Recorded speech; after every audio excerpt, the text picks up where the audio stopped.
Hello everyone, Shinto Bean here with another Warhammer Combat Cards update. We are at the beginning of a new season here on May 15th, 2023, and there is a new developer blog with the latest details for the balance pass in this new season. So first of all, there are a few bug fixes and whatnot. Apparently you can also get 150 plasma for joining the social media accounts, which if you click on the little tab here, it'll direct you to those. But let's get to all the card changes. First of all, there are two cosmetic changes. First one to Boss Snickrot, so he's got the new model there. I personally like the old one myself, but this one doesn't look too bad.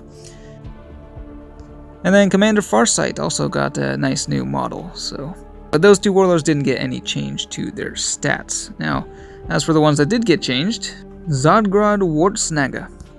So his special rule got buffed by 5%, so every time one of your orcs that cost 10 or less is destroyed, everything goes up by 15%, so that is a pretty big boost. He's going to be pretty fun to play this season, I think.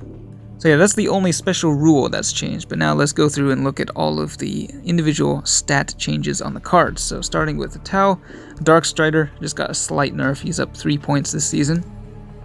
Moving on to Servants of the Emperor, this Missionary Zealot is -4 ranged and plus 20 health, so a bit tankier but slightly less damage output. The Tech Priest Manipulus with regeneration is down 2 points. Junith Eruita got a pretty big boost to her attack stats, +5 ranged to her barrage attack and then +16 melee, so she actually hits pretty hard now. And then this big boy here is down by a whopping 2 points. Moving on to Space Marines. This Dark Angels Assault Sergeant got +10 health. The Ravenwing Biker, which I thought was already a pretty decent card, but it now has +10 ranged and is -1 point.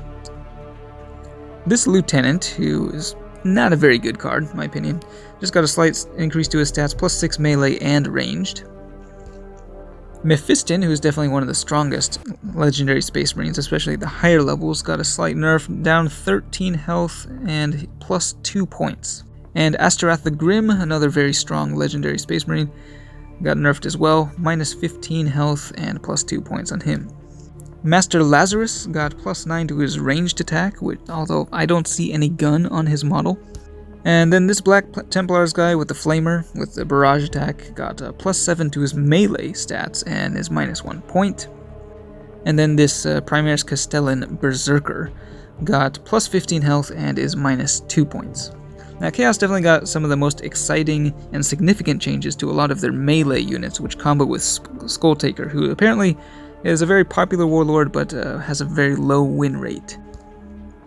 The Bloodletter of Khorne got his upgrade path changed quite a bit, so a lot of its upgrades were changed to melee, and also got +3 melee and is -3 health, so it hits a lot harder, and definitely a more effective deathblow unit.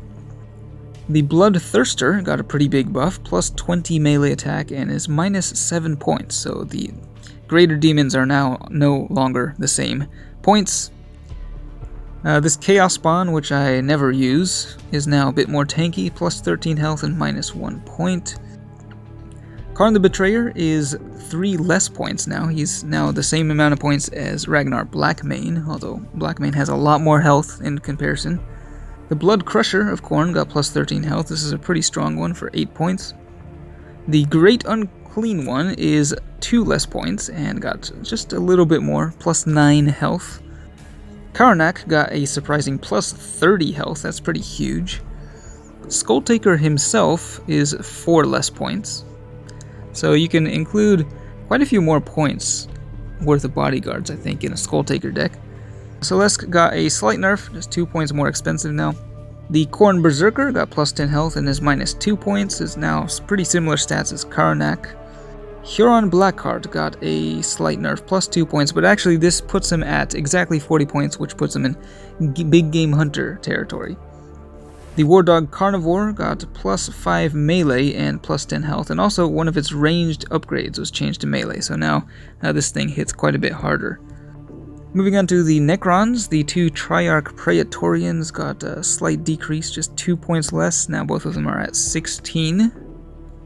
Othakar, who I think is one of the weaker warlords overall, at least for higher ranking players, is now 4 points less. And then the Ophidian Destroyer got plus 6 melee and plus 18 health. Moving on to the Orcs, this Bad Boons Flash Kit got plus 25 health. And then the Warbiker got its first upgrade, which used to be ranged, switched to melee. For the Eldar, the Legendary Solitaire is now 2 points more expensive. The Wraithseer got plus 15 to its melee attack. The Visarch is down 3 points. The Drukhari Clawed Fiend, which I never use, is up 28 health. And then finally the Drukhari Ravager got plus 12 to its ranged attack. So those are all the changes this season. I think Chaos definitely got the best stuff, especially melee Chaos. So that'll be exciting to try out the new Skulltaker this season. But let me know what you think of these changes, and if there's anything else that you think needs to be changed in the current meta, let us know in the comments. But that's it for this one. Thanks for watching, and I will see you next time.